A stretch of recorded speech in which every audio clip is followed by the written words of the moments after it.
అందరు నమస్కారం అండి. ఈరోజు వైసీపీ నాయకులు, వైసీపీ కార్యకర్తలు రాష్ట్రంలో పలు చోట్ల నిరసన కార్యక్రమం తెలియజేశారండి. పెట్రోల్ ధరలు అమాంతం పెంచేస్తున్నారు, ఆకాశాన్ని అంటేస్తున్నాయి, సామాన్య ప్రజలు ఇబ్బంది పడుతున్నారు అని ఈరోజు పొద్దున్నుంచి కూడా వాళ్ళు చేసే చిత్ర విచిత్ర విన్యాసాలు చూస్తుంటే నిజంగా నవ్వేసిందండి. ఒకరేమో రిక్షాలో వస్తారు, మరికొందరేమో సైకిళ్ళ మీద వస్తారు, మరి కొంతమంది ఎడ్ల బండి మీద వస్తారు, మరి కొందరు ఆటోను తోసుకొస్తూ ఇలా విచిత్రంగా నిరసన తెలియజేయడం జరిగింది. ఈ నిరసన చూసిన జనాలు కూడా, రాష్ట్ర ప్రజలు కూడా వీళ్ళని అసహించుకుంటున్నారు. అరే వీళ్ళకి సిగ్గు, లజ్జ, బుద్ధి, మానం, మర్యాద ఇలాంటివి ఉన్నాయా?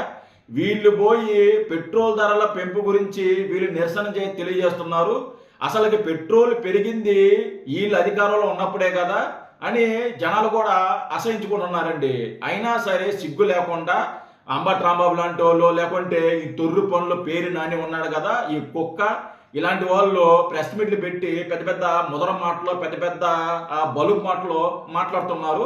ఒకసారి 2014 నుంచి 2019 వరకు 2019 నుంచి 2024 వరకు ఆంధ్రాలో, తెలంగాణలో పెట్రోల్ ధరలు ఎలా ఉన్నాయి అనేది ఒకసారి మీకు చెప్పే ప్రయత్నం చేస్తాను. ఒకసారి చూడండి. చూసిన తర్వాత పేర్ని నాని గురించి మాట్లాడుకునే ప్రయత్నం చేద్దాము. చాలా ఇంపార్టెంట్ వీడియో, చూడండి. ఇప్పుడు 2014 వద్దాము. మీకు కావాలంటే సైడ్లో కూడా వేస్తాను, ఒకసారి చెక్ చేయండి. 2014లో తెలుగుదేశం ప్రభుత్వం ఉన్నిందండి. తెలుగుదేశం ప్రభుత్వం ఉన్నింది. అలాగే తెలంగాణలో కేటీఆర్ ఉన్నారు. ఓకే, 2014లో ₹74.50 ఉండింది ఆంధ్రాలో. ఓకే, తెలంగాణలో ₹75 ఉన్నాయి. 2015లో ₹64, తెలంగాణలో ₹64.50. 2016లో ₹77.50, తెలంగాణలో ₹68 ఉండింది. ఓకే, 2017లో ₹73 ఉండింది ఆంధ్రాలో, తెలంగాణలో ₹73.50 ఉండింది. ఓకే, 2018లో ఆంధ్రాలో ₹82.50 ఉండింది. అలాగే తెలంగాణలో ₹83 ఉండింది. 83 ఉండింది. 2019 మే వరకు ఆంధ్రాలో ₹77 ఉండింది, తెలంగాణలో ₹77.50 ఉండింది. ఓకే, తెలుగుదేశం అధికారంలో ఉన్నప్పుడు ఈ పెట్రోల్ ధరలు ఇలా ఉన్నాయి. ఓకే, వైసీపీ అధికారంలోకి వచ్చిన తర్వాత అంటే 2019-20లో వైసీపీ అధికారంలోకి వచ్చినప్పుడు ఆంధ్రాలో ₹84.50 ఉండింది. ఏమే, తెలంగాణలో ₹83.50 ఉండింది.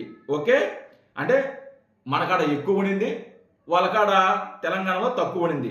2021లో ₹105 మన దగ్గర ఆంధ్రాలో ఉన్నది, తెలంగాణలో ₹104.50 ఉండింది. 22లో ₹111 ఆంధ్రాలో, ₹109.50 తెలంగాణలో. 2023లో ₹111.50 ఉండింది. అలాగే తెలంగాణలో ₹109.50. 2024 మార్చి వరకు కూడా ఆంధ్రాలో ₹110, తెలంగాణలో ₹108.50. ఇప్పుడు ఈ వైసీపీ యదవని అడుగుతున్నా, ఈ పేటీఎం కుక్కలను అడుగుతున్నా, ఈ తొర్రు పనుల పేరు నాని ఎవడైతే ఉన్నాడో ఈయన అడుగుతున్నా, ఒరే యదవ సన్నాసి, ఎవరి హయాంలో పెరిగినాయిరా పెట్రోల్ ధరలు? ఎవరి హయాంలో పెరిగినాయి? తెలుగుదేశం ప్రభుత్వం ఉన్నప్పుడు పెట్రోల్ ధరలు ఎంత ఉన్నాయి? మీరు అధికారంలోకి వచ్చిన తర్వాత పెట్రోల్ ధరలు ఎంత ఉన్నాయి? మీ హయాంలో పెరిగాయి. మీ హయాంలో పెరిగితే మీరు ఆ రోజు మీరు ఏం బిగుతున్నారా? గడ్డి బిగుతున్నారా? ఆ రోజు ఎందుకు కేంద్ర ప్రభుత్వంతో మీరు మాట్లాడలేదు? కేంద్ర ఏదైతే రాజ్యసభలో కానీ లేకుంటే పార్లమెంట్లో కానీ మీరు ఎందుకు ఈ పెట్రోల్ ధరల గురించి ఎందుకు మాట్లాడలేదు? ఎదవల్లారా, అప్పుడు మాట్లాడొచ్చు కదా. తెలుగుదేశం ప్రభుత్వం అధికారంలో ఉన్నప్పుడు పెట్రోల్ ధరలు పెరిగాయా? ఎలా ఉన్నాయి చూశారు కదా. 19 తర్వాత మీరు అధికారంలోకి వచ్చిన తర్వాత పెట్రోల్ ధరలు అమాంతం పెరిగాయి. అంటే మీ హయాంలో పెట్రోల్ ధరలు పెరిగాయి. మీ హయాంలో పెట్రోల్ ధరలు పెరిగినప్పుడు అయ్యే పెట్రోల్ ధరలు కదా ఇప్పుడు పెరుగుతున్నాయి. అందులోనూ ఇప్పుడు పెట్రోలు డీజిల్ ఇవన్నీ కూడా కొంచెం క్రిటికల్గా ఉంది, ఎక్కడ దొరకటంలా. అలాంటప్పుడు ఖచ్చితంగా పెట్రోల్ ధరలు హైలోనే ఉంటాయి. ఈ మాత్రం సిగ్గు లేకుండా లజ్జ లేకుండా మీరు బుద్ధి లేకుండా మాట్లాడుతున్నారు, నాకు అర్థం కల. ఆ రోజు ఈ తొర్రి పనుల పేరునని పెట్రోల్ ధరలు ఎందుకయ్యా ఇంతలా పెంచుతున్నారు, మీరు కేంద్రంలో మాట్లాడొచ్చు కదా, రాజ్యసభలో మాట్లాడచ్చు కదా, లేకుంటే పార్లమెంట్లో మాట్లాడచ్చు కదా, ఎందుకు మాట్లాడలేదంటే ఈ పేరునని మాట్లాడిన మాటలు ఏటి ఉన్నాయో ఒకసారి వినిపిస్తా వినండి. ఎదవలకి ఎదవ మాట్లాడు.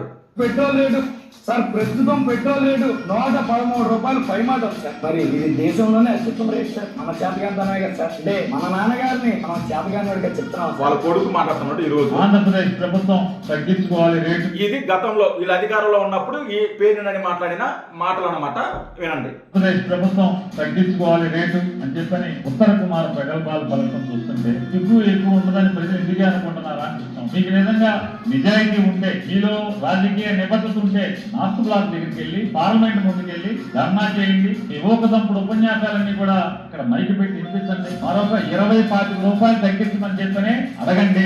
మోడీ గారిని అడగండి. 70 రూపాయలు 75 రూపాయలు ఉండాల్సిన 73 రూపాయలు ఉండాల్సిన పెట్రోల్ డీజిల్ 116 రూపాయలు 118 చేయడం అంటే మొత్తం తగ్గించండి. 20 కాదు 40 కాదు 30 కాదు 40 తగ్గించండి. ఇప్పుడు నువ్వు ఎవరిని అడగాలరా? వారి కుక్క, వారి పేరునని కుక్క, తొర్రు పనుల పేరునని కుక్క. ఇప్పుడు నువ్వు ఎవరిని అడగాలి? కేంద్ర ప్రభుత్వమే కదా నువ్వు అడగాల్సింది, మోదీ గారిని అడగాల్సింది. మరి వాళ్ళని అడగకుండా ఈ కూటమి ప్రభుత్వాన్ని అడుగుతున్నావు ఎందుకు? నువ్వు మాట్లాడిన మాటలే కదా, నువ్వే చెప్పావు కదా. మమ్మల్ని అడగటం కాదు, మీరు పార్లమెంట్లో అడగండి, మోదీని అడగండి, మమ్మల్ని ఎందుకు అడుగుతున్నారు? ఆ పెట్రోల్ ధరలో ఇవన్నీ కూడా మా చేతుల్లో లేవు, కేంద్ర చేతుల్లో ఉంటాయి, వాళ్ళని అడగండి అని చెప్పి మీరు ఆ రోజు మాట్లాడేవు కదా. ఆ రోజు మాట్లాడేవా లేదా? మరి ఈరోజు ఏ మొహం పెట్టుకొని ఈరోజు రోడ్డు మీదకి వచ్చావు నువ్వు కుక్క? తెలుగుదేశం ప్రభుత్వంలో ఉన్నప్పుడు 74 రూపాయలు ఉండింది. 14 నుంచి 19 వరకు 74 నుంచి 84 రూపాయల మధ్యలో ఉండింది. మీరు అధికారంలోకి వచ్చిన తర్వాత 100 రూపాయలు దాటేసింది అమాంతాన 100 రూపాయలు, 111 రూపాయలకి వెళ్ళిపోయింది హైయెస్ట్. మీరు వచ్చి ఈరోజు నిరసన పెట్రోల్ లేకుంటే డీజిల్ మీరు వచ్చి మాట్లాడుతున్నారా? మీరు వచ్చి మాట్లాడుతున్నారు. సిగ్గు లజ్జ ఏమైనా ఉందా అసలు మీకు? ఎవరు దేని గురించి మాట్లాడాలి? రాష్ట్రంలో ఈ పెట్రోల్ కానీ లేకపోతే ఇంకోటి కానీ దాని మీద మాట్లాడే హక్కు కూడా మీకు లేదు. ఎందుకంటే మీరు అధికారంలో ఉన్నప్పుడు మీరేమన్నా 60 రూపాయలకి అమ్మలేదు, లేకపోతే 70 రూపాయలకి అమ్మలేదు, లేకపోతే 80 రూపాయలకి అమ్మలేదు. మీరు అమ్మింది 100 రూపాయలు పైబడే. 100 రూపాయలు, 105 రూపాయలు, 108 రూపాయలు, 111 రూపాయలు, ఒక్కోసారి 113 రూపాయలు కూడా అమ్మారు. మీ సిగ్గు లేకుండా లజ్జ లేకుండా ఎలా వచ్చి మాట్లాడతారో నాకు అర్థం కాలేదండి. కొద్దిగా ఇంగిత జ్ఞానం ఉండాలి కదా. ఏ జనాలకు తెలియదు అనుకుంటున్నారా? లేకుంటే డేటా లేదనుకుంటున్నారా? నేను చెప్పేది మీరు నమ్మకపోతే ఏమండి, నేను చెప్పేది మీరు నమ్మకపోతే గూగుల్ని అడగండి. అంటే గూగుల్ చాట్‌జిపిటి జెమినీ ఉంది కదా, గూగుల్ జెమినీ ఉంది కదా, మీరు పోయి అడగండి. 2014 నుంచి 2024 దాకా పెట్రోల్ ధరలు ఎలా ఉన్నాయి ఆంధ్రప్రదేశ్ తెలంగాణలో అని చెప్పి కొట్టండి. నేను చెప్పిన లిస్ట్ అలాగే దిగేస్తుంది. మరి వీళ్ళు వచ్చి మళ్ళీ పెట్రోల్ గురించి మాట్లాడుతున్నారు. సిగ్గు లేకుండా కొద్దిగా కూడా మీకు కొద్దిగా కూడా సిగ్గు ఉండదురా? మీకు కడుపు కనదన్నారా, గడ్డి తింటున్నారా? ఎదవల్లారా, సన్నాసుల్లారా, పొరంబోకల్లారా, ఎవరిని మోసం చేయడానికి ఈరోజు నా రోడ్డు మీదకి వచ్చి పెద్ద ముద్ర మాటలు మాట్లాడుతున్నారు. జనాలు మిమ్మల్ని దాకటంలా మిమ్మల్ని ఒక్కొక్కరికి 500 1000 రూపాయలు ఇచ్చి జనాలను చేసుకొచ్చుకుంటున్నారు. మీరు పలు చోట్ల ర్యాలీలు చేశారు కదా. ఈరోజు ఎంతమంది జనం వచ్చారు? ఎంతమంది ఆటో సోదరులు వచ్చారు? ఎంతమంది? లేకుంటే ఆఫీస్కి పోయేవాళ్ళు, లేకుంటే వాటెవర్ పెట్రోల్ యూజ్ చేసేవాళ్ళు ప్రతి ఒక్కరు సామాన్య ప్రజలు ఉంటారు కదా. ఎవరు వచ్చారు బయటికి? ఎవరు నిరసన తెలియజేశారు? ప్రజలు బయటకు వచ్చారా? మీరు వచ్చారు. మీ నాయకులు చుట్టూ ఉన్న కార్యకర్తలు ఉంటారు కదా, పేటీఎం కార్యకర్తలు, వాళ్ళు వచ్చారు. సామాన్య ప్రజలు ఎవరు రాలా? ఎందుకంటే వాస్తవాలు తెలుసు. వీళ్ళ హయాంలోనే పెట్రోల్ ధరలు పెరిగాయి. కనీసం కేంద్ర ప్రభుత్వాన్ని ఒక్క మాట అంటే కూడా ఒక్క మాట మాట్లాడలేదు. ఏ రోజు కూడా పార్లమెంట్లో ఈ పెట్రోల్ ధరల గురించి మాట్లాడలేదని జనాలకు తెలుసు, వాస్తవాలు తెలుసు. అందుకే మిమ్మల్ని కొట్టారు, అందుకే మీకు 11 సీట్లు వచ్చాయి. అయినా సరే మాకు సిగ్గు బుద్ధి లేదు అని చెప్పి అనుకుంటే లేదు కాబట్టి మీరు ఈ రోజున బయటకు వచ్చి మాట్లాడుతున్నారు. సిగ్గులేని ఎదవల్లారా, సిగ్గులేని ఎదవల్లారా, తెలుసుకొని మాట్లాడండిరా ఎదవల్లారా. జై హింద్.